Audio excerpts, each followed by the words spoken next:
Pozdravujem vás, tu je Lucia Jandačka z YouTube kanálu o peniazoch a podnikaní. A dnes tu mám takú tému, že kam sa podeli moje peniaze, alebo chyťte zlodeja. Totižto veľa z vás by možno chcelo aj ušetriť, ako som hovorila teda v jednom videu, ale proste ani za svet sa vám to nedarí. A okrem toho, že míňame tam, kde by sme nemali, alebo míňame extrémne veľa, lebo na nás všade pôsobia reklamy, a jednoducho proste na ten náš mozog, na ten náš proste ten odmenový systém v tom zmysle, že mal som ťažký deň, idem si niečo kúpiť, som hladný, idem si niečo kúpiť, odmením sa, idem si niečo kúpiť, tak vplýva strašne veľa spoločností, strašne veľa teda reklám, či už z telefónu, z rôznych kanálov, z Facebooku, z televízie a tak ďalej. Tak to je jedna vec, ale druhá je aj to, že my vôbec netušíme, kam tie naše peniaze idú. Mňa to tak trošku zaráža, že naozaj veľa ľudí pracuje niekde, kde ich to vôbec nebaví, a hovoria teda o tom, že ich to vôbec nebaví, zarábajú málo peňazí a vôbec netušia, a netušila som to ani ja, a vôbec netušia, že kam tie ich peniaze vlastne idú a na čo ich mesačne, denne míňajú. Pretože zamyslite sa nad tým, že aká je vaša denná výplata, koľko vy zarobíte za deň alebo za hodinu. Ale teda rátajme to, že za deň a potom si to narátate do tej mesačnej výplaty.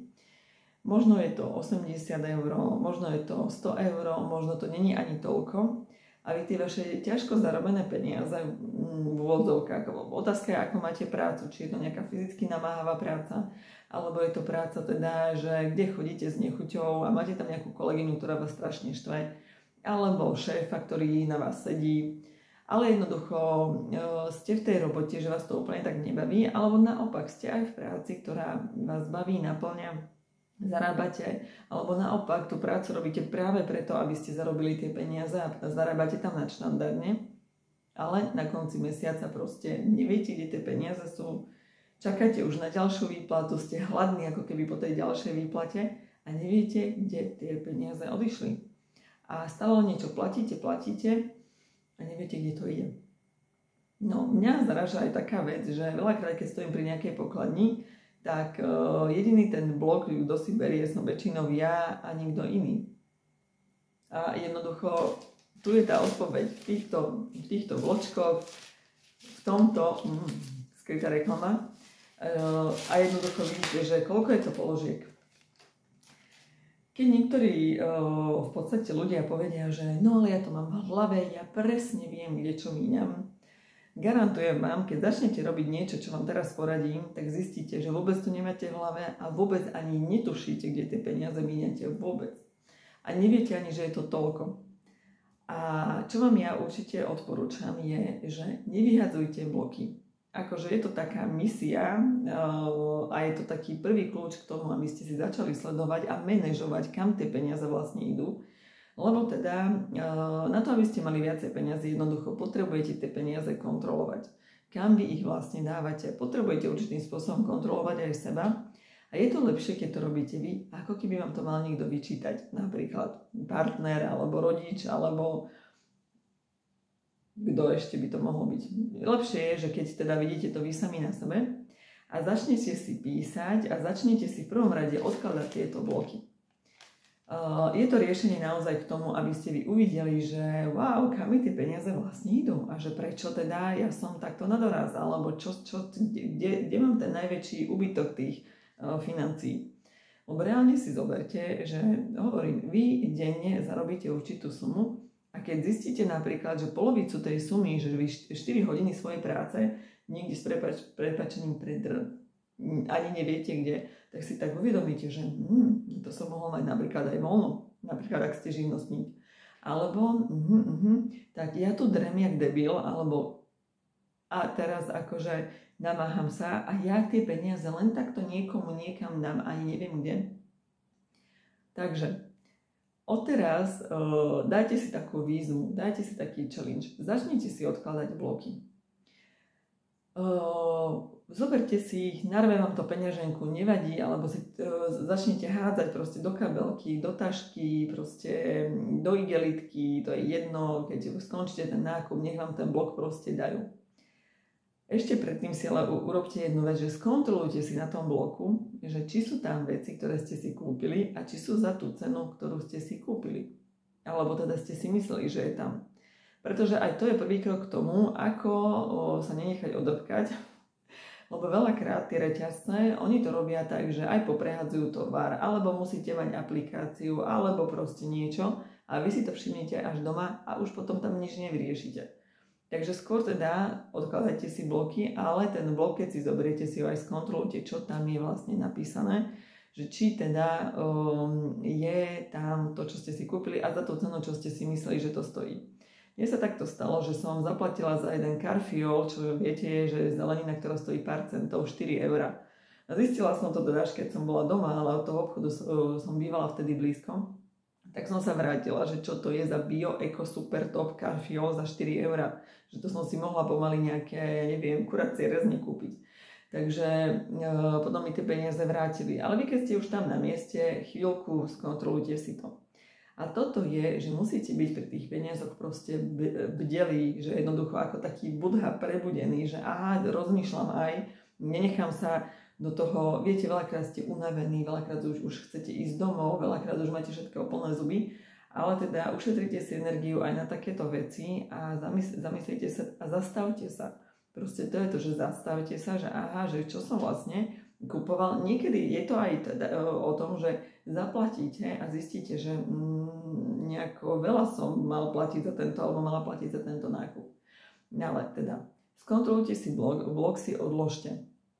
Keď sa vám to nechce dávať, že pekne na jedno miesto, tak si to hoďte do nejakej krabice alebo normálne na drzovku, trošku na sedlacký spôsob do jednej igelitky. Pardon, a čo s týmito blokmi budete robiť? Zaujímavé inak je, že niektoré reťazce nedajú tie bloky. Dajú vám to do aplikácie, alebo vám povedia, že došla páska alebo niečo, ale vypýtajte si ten blok. To bude taká prvá úloha veľmi dôležitá. No a raz za mesiac si to pozrieť je dlho, ale pozrite si raz za týždeň, čo ste kupovali.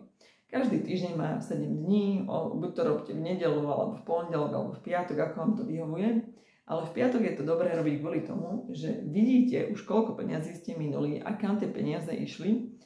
Poviem vám ale, že čo, a nielen si to pozrite, ale aj zapisujte. A v sobotu, nedelu ešte máte čas na tzv. Nápravu, že fúha, že no tak tento týždeň je to teda dobre prešvihnuté a jednoducho idem sa krotiť. Alebo no tak nepodarilo sa mi ani ušetriť, no už viem, ale teda prečo. Takže zapíšte si to, čo kupujete. Vytvorte si tabuľku. Buď si to píšte do zošita, alebo si to píšte do Excelu. Čo je vám lepšie? Vytvorte si v Exceli nejaký súbor a dajte si tam príjmy a výdavky. Áno, ešte aj o príjmoch bude reč. Napíšte si tam teda daný mesiac, dajte si tam kolónku, že príjmy a dajte si tam dátum, odkiaľ tie peniaze prišli, aká suma. Aby ste vedeli, že dátum, čo viem, 15. teraz je október 10. firma vaša, ktorej pracujete, príjem, ale zároveň vytvorte si ďalej, teda riadky, keby ste tých príjmov mali viacej, máte rodičovský, máte rodinné prídavky, máte niečo, aj keď ste živnostník, tak máte nejaké faktúry, keď ste niekto, kto podniká, tak tiež máte nejaký príjem, možno máte aj TPPčko, tak to si tam dajte, alebo nejaké spolupráce, tak to si tam zapíšte, ale teda dajte si tam kolónku výdavky a tam si dajte dátum, dajte si tam. Keď máte takýto blok z potravín, tak si tam dajte proste, že potraviny, ja si dávam, že potraviny spolu, celú sumu a potom si rozkúskujte, koľko tá daná položka stála. Keď máte napríklad tie zálohované fľaše, že vám to vracajú, tak to si dajte do príjmov. Respektíve máte tam potom zľavu na ďalšom nákupe, tak ale aj to je peniaz, ktorý vám prišiel, ku ktorému ste sa postavili určitým spôsobom zodpovedne a ohlídali ste si ho a prišiel vám naspäť. Tak aj toto si dajte do tých plusov. Lebo keď dostanete ten bloček, ono sa to odminusuje v tých výdavkoch, ale ako ja si to dávam hore do príjmov kvôli tomu, že je to niečo do plusu. Dole vám vo výdavkoch, keď si kúpite napríklad nejaký energetický nápoj alebo pivo, alebo napríklad tie malé proseka, tak to je zálohovaná fľaša, alebo teda minerálky vlastne, tak keď ti vám to vracajú, to je v podstate plus. Lebo ste to aj mohli vyhodiť a nemali by ste z toho nič. Takže tak. No a ak máte teda potraviny spolu, keď máte drogeria a tiež si všetko rozpíšte, čo ste tam kupovali. A zistíte jednu vec, že možno kupujete tie isté veci, míňate na tie isté položky a uvidíte tie sumy, ktoré vyplatíte. Uvidíte možno, že kupujete nejaké malé veci každý mesiac a tie malé veci vám, keď ich zrátate na konci mesiaca, tak robia dosť veľkú sumu. Takto, keď si to urobíte každý týždeň, tak si potom dáte, že čiaru nejakú farebnú a dáte, že nový týždeň. Ale ten týždeň si zrátajte, koľko ste minuli. A uvidíte zázraky, pretože si uvedomíte, že no toto mi idú tie peniaze a Kristušát toľko to a na toto a to fakt. A je to lepšie, ako som vravela, keď toto urobíte sami a nie, že niekto to bude riešiť s vami, lebo vy sa tam viete potom upratať, že tuto som, keď som bol napríklad vonku s niekým, mohol som si dať iba jeden drink za 8 € a nie 4 napríklad, alebo rôzne veci, ja neviem, keď niečo, tak niečo. Napríklad sú niektoré prostriedky, napríklad práci, ktoré sú v akcii a keď viete, že ich za každým kupujete, tak tam viete ušetriť. Ale teda, čo je ešte zaujímavé, pozrite sa napríklad na také veci, ako sú nejaké programy internetové alebo telefónne, paušály. Ja som takto napríklad zistila jednu vec, že mne skončil paušál, o ktorom som ani nevedela a teda došla mi faktúra, že som len na to pozerala, že pre Boha to za čo platím za telefón. No a keď som sa pozrela potom do faktúry, aj keď vám príde tá faktúra napríklad za telefón alebo za nejaké služby, alebo napríklad z bytového podniku, za vodu, plyn, elektrínu a tak ďalej, tak sa pozerajte potom, že keď vám to vyhovuje toľko platiť, alebo viete, že je to primerané, samozrejme to neriešte. Ale keď vidíte, že pre Boha, že toto, čo tu je, takáto suma, a to sa dá len tak, že si to všimnete, tak pátrajte potom, ako môžete tu na tejto položke ušetriť. Alebo či nemôžete proste. No, a potom budete vedieť, keď to budete robiť niekoľko mesiacov a niekoľko rokov, že aha, no preto som sa dostal tam, kde som, alebo čo môžem znížiť a respektíve začne vám to byť trošku ľúto, že tie peniaze nemáte pod kontrolou a automaticky, čo si začnete sledovať, tak to začne sa zlepšovať. To funguje tak všade, či už je to zdravotný stav, alebo vzťahy, alebo práve tie peniaze. Takže začnite si sledovať výdavky, kam vám tie peniaze idú a napíšte si aj, odkiaľ máte príjmy a koľko. Robte si túto tabuľku a tento taký nejaký ček, urobte si k tomu kávu, alebo si dajte k tomu nejaké 2 deci bieleho červeného vínka alebo niečo, ale urobte to každý týždeň. Ak máte podnikanie, tak tie bloky si niektoré viete dať do nákladov, ale ak teda ste trvalý zamestnanec, nepotrebujete si dávať do nákladov, ale inak viete, čo urobiť. Keď si kupujete nejaké veci, čo sú v záruke, tak tie bloky si aspoň odložíte niekam. A takto sa naučíte, že každý týždeň si k tomu sadnete a uvidíte, že kurník šopa, kam tie peniaze moje idú a zistíte, že kam. A buď teda sa naštartujete v tom zmysle, že sa nahneváte, že no ale toto nie a prečo by som mal toľko platiť a zistíte, že kupujete tie isté veci a viete, že potom keď kupujete veci v akcii, si uvedomíte, že na čo toto, čo platím, mám kupovať draho, keď toto inde to majú lacnejšie. A niekedy zistíte, že tie akcie niektorých tých potravín, oni sa opakujú. Že v určitom čase niektoré reťazce to majú, že raz za mesiac tá akcia na ten tovar, čo vykupujete, je. Napríklad. A už máte ušetrené nejaké peniaze, alebo si uvedomíte, že čo sa týka toho príjmu, tak ja mám len jeden príjem, alebo mám 2 príjmy, alebo mám 4 príjmy a nestačia mi. Nemám mať napríklad iba jeden. A preto som taký unavený alebo unavená, že proste tých príjmov síce je viacej, ale sú malé. Alebo mám iba jeden príjem a toľko to výdavkov. Som s tým príjmom spokojná, je to v pohode. A jednoducho, keď si toto začnete sledovať, tak budete mať väčšiu kontrolu nad tým, že ako to s vami je a že na čom vlastne máte popracovať. Je to veľmi jednoduché, nerobí to skoro vôbec nikto. Takže odkladajte si bloky, sledujte si tie platby, kam to ide, kde všetko míňate, či to sú telefónne služby, či to sú oblečenie. Uvidíte tam proste tie veci, ktoré máte uvidieť. Lebo ak veľa míňate na oblečenie a možno ho ani nenosíte, alebo míňate veľa a proste keď ho potrebujete, samozrejme to je pochopiteľné pre nejaký účel, potrebujete sa pekne obliekať a tak ďalej, ale niekde nájdete tú vec, ktorá vám robí to, že tie peniaze neviete možno ušetriť. V zásade áno, ľudia majú problém ušetriť tie peniaze, vytvoriť si nejakú určitú rezervu na niekoľko mesiacov a toto môže byť jeden z tých kľúčov. Takže začnite si písať určite príjmy a výdavky, to znamená do tabuľky, ale výdavky teda si zapisujte tak, že si budete nechávať bloky z každého nákupu.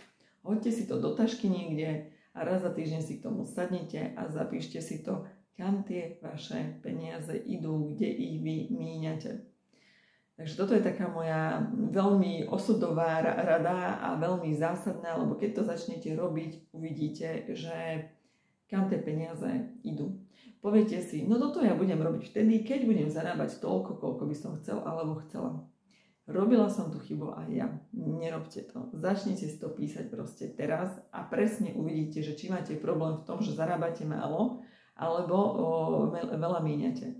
Jedno aj druhé je určite pravdou. Aj keby ste dosahovali tie vaše vysnívané príjmy, ktoré máte, tak ide o to, že či naozaj človek nemíňa alebo nemíňate vy veľa peňazí na nejaké blbosti a potom vám neostávajú peniaze na tie vaše sny a ciele alebo na niečo, čo by ste chceli a čo by v zásade veľmi pozitívne zmenilo váš život.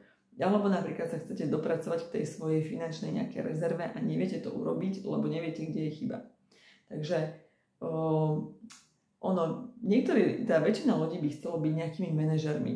Ale najťažšie je skrotiť sám seba a proste dať si nejakú stovku, dať si nejakú kontrolku. Nemáte radi toto slovo, ale byť disciplinovaný a robiť niektoré veci pravidelne a toto je teda sledovať si tie výdavky, kam to ide a sledovať si tie príjmy, že kedy dostávam tie peniaze, akým spôsobom a koľko, tak toto je jedna taká zásadná vec a zistíte, kam vám to ide. Opäť opakujem pre tých, čo povedia, ja to mám v hlave, ja presne viem, kam mi peniaze idú. Neviete. Kým si to nezačnete zapisovať, neviete. A keď si to začnete zapisovať, tak zistíte, že toto som aj zabudol, že som kupoval. A hlavne, keď si to budete robiť dlhodobo, každý týždeň, niekoľko mesiacov, tak zistíte, že aha, no, už vieme, už sme doma. Takže veľmi dôležité cvičenie, veľmi dôležitá, niekto to môže nazvať, že rutina, ale taká pravidelnosť, že začnite toto robiť a pokračujte v tom už navždy. Navždy, aj keď budete milionár, tak navždy si sledujte príjmy a výdavky. Možno si poviete, že však toto potrebujem, ale iba vo firme, nepotrebujem to v súkromí. Lenže vy, aká ste osoba v súkromí, tak taká osoba ste väčšinou aj v podnikaní.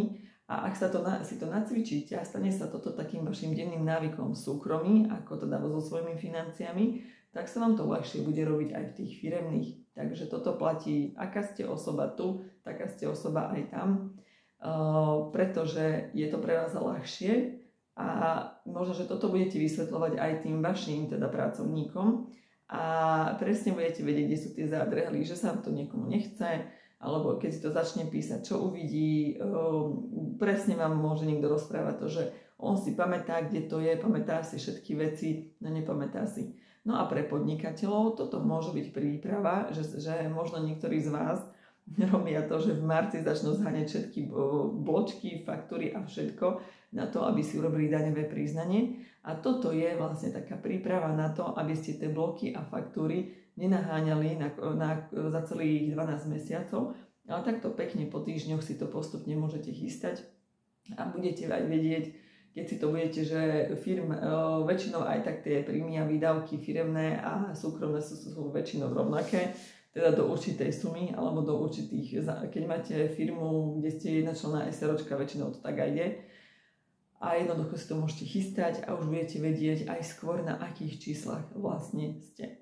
Takže je toto aj pre zamestnancov, je toto aj pre podnikateľov, je to pre každého, aj pre mamičku, ktorá je na materskej, lebo napríklad veľa z vás predávate niektoré veci aj cez Vinted, nie? Alebo cez nejaké takéto aplikácie. Teraz ma iná nenapadla, nerobím im reklamu, ale chápete?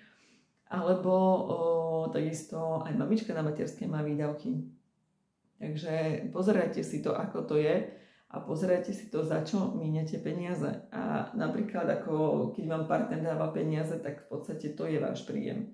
Takže to si tam dajte ako príjem a odkiaľ bol. Že napríklad. Alebo keď ste študent a chcete si to robiť, že vlastne tie výdavky kam idú a vaše štúdium platia rodičia, no tak si tam dajte, že mama, otec, toľko a toľko. Mi dali peniazy, brigáda, toľko. A zistíte, že kde je problém, alebo prečo tých peniazí možno toľko nemáte. Alebo aj keď deťom vydávate peniaze vreckové, alebo platíte im niečo, tak dajte. Syn, dcéra, meno a koľko a na čo. Aj to je výdavok. Takže nejde len o tie bločky, ale ide aj o takéto výdavky, ide aj o to vreckové, ide aj o napríklad dobre, väčšinou keď kúpite nejaký dar niekomu, tak od toho máte blok. Alebo keď mu dáte peniaze, no tak si to zapíšte, že dar ten a ten. Takže všetky vaše príjmy a všetky vaše výdavky, ktoré teda vydávate každý týždeň, si zapisujte a uvidíte niekedy tie zázraky, ale niekedy aj tie veci, na ktorých vlastne musíte popracovať, aby ste tých peniazí proste mali viacej v tom zmysle, že si ich viete ušetriť, alebo zistíte teda, že míňate na niektoré veci, ktoré sú zbytočné úplne. Alebo môžete proste si kupovať tých peniazí menej. Naopak, môžete tieto peniaze potom presunúť na niečo, čo by ste si chceli kúpiť, a zistíte, že aha, však vlastne toto nepotrebujem, tu si znižím faktúru o 30 € a tieto peniaze môžem použiť na toto a na toto. Alebo napríklad, čo sa týka tých telefónov, ešte ma napadla taká vec, že napríklad ja som tam mala, že notebook som splácala, vyplatila som ho naraz a proste už do budúcna tá faktúra mi sa znížila. Len ma to ako každý mesiac štvalo, že to tam mám v takej plnej výške. Takže napríklad toto si môžete upraviť a máte od toho pokoj a ten mesačný cash flow sa vám znižuje, mesačný výdaj sa vám znižuje a zase ostáva vám viacej peňazí pre seba a neštú vás tie niektoré výdavky, ktoré aktuálne nemáte. Takže dá sa to aj takto. Zásadná, ale hlavná myšlienka je, že sledujte si, kam vám tie peniaze, odkiaľ vám prichádzajú a kam vám idú, píšte si to do tabuliek, píšte si to do zošita alebo teda do počítača, vytvorte si na to tabulku, píšte si tam teda príjmy s dátumami a od koho to je a suma, ktorá vám prišla. Výdavky tiež píšte si, čo to je, či sú to potraviny, drogeria, rozpíšte si celý blok, to znamená celkovú tú sumu, a potom jednotlivé položky, čo koľko stálo. No a potom ešte medzi to môžete dať tzv. Rezervu, ale to už je taký upgrade, že koľko máte na rezervnom účte a koľko máte našetrené. Takže toto je taký hlavný tip. Verím tomu, že trošku ste sa nad tým zamysleli trochu inak a už máte v hlave to, že aha, no tak asi toto je jedna z tých vecí, čo sa mi teda nechce robiť, alebo toto sa mi práve že chce robiť a toto zvládnem. Ono, viete, veľakrát ľudia by chceli hneď tie výsledky, tie jachty, tie autá, tie milióny na účte, ale ono sa to skladá práve z takýchto malých krokov. Takže toto je môj jeden tip a ja som Lucia Jandačka aktuálne teda z YouTube kanálu, ktorý sa volá O peniazoch a podnikaní a budem sa na vás tešiť pri ďalšom videu.